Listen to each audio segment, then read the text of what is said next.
Hey guys, it's Kevin again. This could be another movie review, and this movie I'm going to be reviewing, I'm reviewing it for one specific purpose.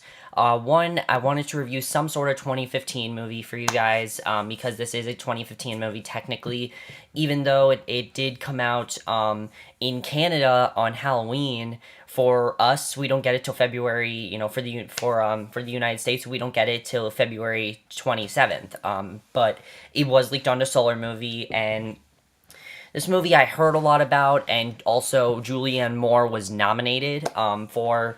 The main reason I watched it was because Julianne Moore was nominated for Best Comedic Actress in a comedy or movie. So best actress in a comedy or movie, or in a comedy or musical. So I wanted to see if she really did deserve it in this, at the Golden Globes tonight. So I wanted to see if she really deserved it. And the movie I'm going to be reviewing is Maps to the Stars. Now, Maps to the Stars was a movie that I really didn't know too much about. I didn't know what it was about. I didn't know the story of it. I didn't really know anything about Maps to the Stars other than Julianne Moore was in it. And it was apparently very, very good. Now, Maps to the Stars, I really didn't know how it was going to be going into it. I heard it was very weird, and I heard it was David Cronenberg. If you know who David Cronenberg is, you know that it's going to be weird, and a lot of people are not a big fan of his movies. So I didn't know if I was going to be a big fan of his movies.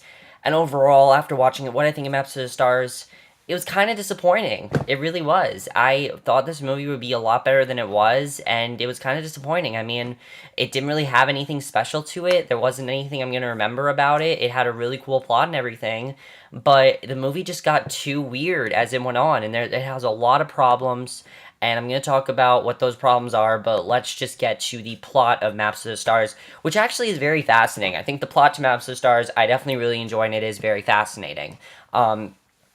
Basically, the plot of Maps to the Stars is sort of a satire on Hollywood and fame and how much people want fame and, how much they enjoy it and things like that. That's basically the plot of Maps to the Stars. We have three different stories going on. It's kind of like Men, Women, and Children from last year. Now, I will say this film is not as bad as Men, Women, and Children. Men, Women, and Children was one of the worst movies of last year. This movie is not as bad as that. This movie does, however, have similar elements of that in that what it's trying to tell. So our main story focuses on this girl, Havana Seagrange. Now, she is this very famous but actress who is quickly starting to, get to that point in her life where not as many people are, recognizing her and things like that. And basically, she is living in a shadow of her, her mom was this huge movie star, legendary movie star, and she kind of felt abused by her. And she is then approached that they want to make a remake. She finds out that they're going to make a remake of the movie that her mom was in. And basically, she wants to star in it because she wants to follow her mom's footsteps, and that's basically her plot. The other plot has to do with this girl Agatha, who is this very badly scarred, estranged daughter of the Wise family, basically. And she takes a job as Havana's personal assistant. That's basically what ends up happening in her. That's her plot. And she ends up having a relation. She ends up with this guy, Jerome Fontana, who's a limousine driver, and she's trying to find out how she has these scars and things like that. She wants to know what happened there. So basically that's her storyline. The third storyline has to do with the third storyline has to do with this teen sensation star Benji, and he's a very controversial star. He's in a lot of controversial movies, and he's trying to get his career on track. He's had a lot of drug problems, things like that, and he's trying to get a good career, and that's basically the plot of Maps to the Stars. Now, let me talk about the problem with this movie, the thing that I really like about this movie. Let's first get to the pros with this movie, because I do want to do sort of like pros and cons here. Let's first get to the acting. Overall, the acting, pretty good acting overall. I thought the acting was really good. Is it Golden Globe worthy? I don't know, but Julianne Moore by far gave the best performance in the movie. Out of every single storyline, hers was the one I was most into. Not just because of her acting, but just because it was the most interesting to me. And honestly, there were points where I wish the movie was just her storyline, because I thought her storyline was very intriguing. I really enjoyed it. I thought it was a very good storyline, definitely. I thought she did a very good job in this movie. But the thing is, comparing it to Still Alice, you just can't. You can't compare this to Still Alice. Still Alice is still her best performance. There's nothing you can do about that.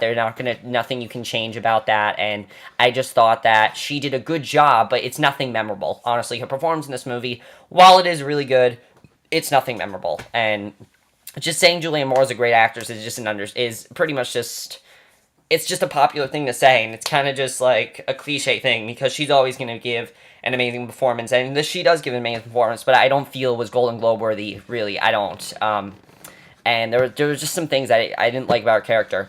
And her character definitely sometimes just got very, very weird. What I did like about her character that she's constantly seeing these like ghosts of her mother, sort of like yelling at her, motivating her. Because to her, her mother abused her physically, not physically, but emotionally, and has made her this way. And that I really like seeing. I like seeing how she always thinks of her mother that way, and she's thinking of her mother, yelling at her and things like that, and her putting her down and manipulating her. And I thought that was very interesting what they did there, and I definitely really enjoyed that about her character.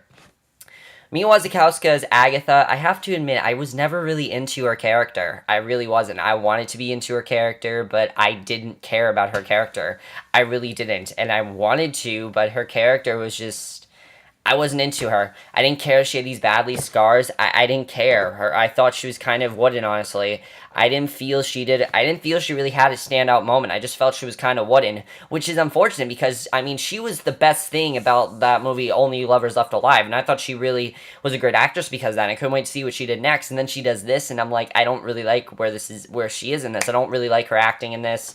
I don't want her to do this kind of movie again. I don't think she's that good. John Cusack in this movie, I thought he did a very good job, but sometimes he did get a little bit. I didn't really care about his character very much. I do like that he's the son of Benji. I do like that how they connect, and I like that he's also the psychologist of for Havana. I think that's cool. But he was overall pretty good, and I enjoy his character. Robert Pattinson surprisingly was really good in this movie. He honestly was probably one of the better performances. He was probably my second favorite, honestly. I thought he did a great job in this movie. He honestly seemed like he was having a lot of fun. There's this one scene with him and Julianne Moore where they're talking, and I'm like, you can tell that he was probably the one. Honestly, he seemed like he was having the most fun.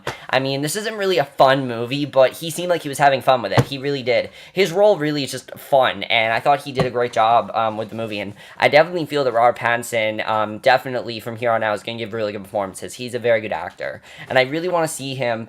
I really feel he's going to do that movie where in a couple years he's going to do a big movie that get a bunch of Oscars, a bunch of Oscar love, and it's going to be on everybody's top 10 lists, and everyone's going to be talking about him and saying he's a great actor. I really see that for Robert Pattinson. He's a very good actor, and I definitely want to see what he does next. And I want to see him do a lead role too. I don't want to see him do stuff like The Rover, but this I do like seeing him, and I think he did a good job in this.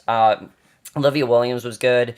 Sarah Gaten was good. I really want to talk about Evan Bird as Benji. I never really connected to his character, I have to say, and that's kind of surprising because I'm a teenager, and, I'm into, I'm a teenager, and I should connect to his character, but I really was not into his character. I wasn't. I didn't find his character that interesting. Like, I like the stuff about his character, but I felt like he just didn't do enough with his character, and I wasn't really into it as much. They didn't show as much of his character as I wanted them to, and things just got really messed up with him, and I really was not into it. It's not really. Now, let me say this. All of the acting, all the complaints I'm saying about the acting, it's not really their fault. It is the director's fault.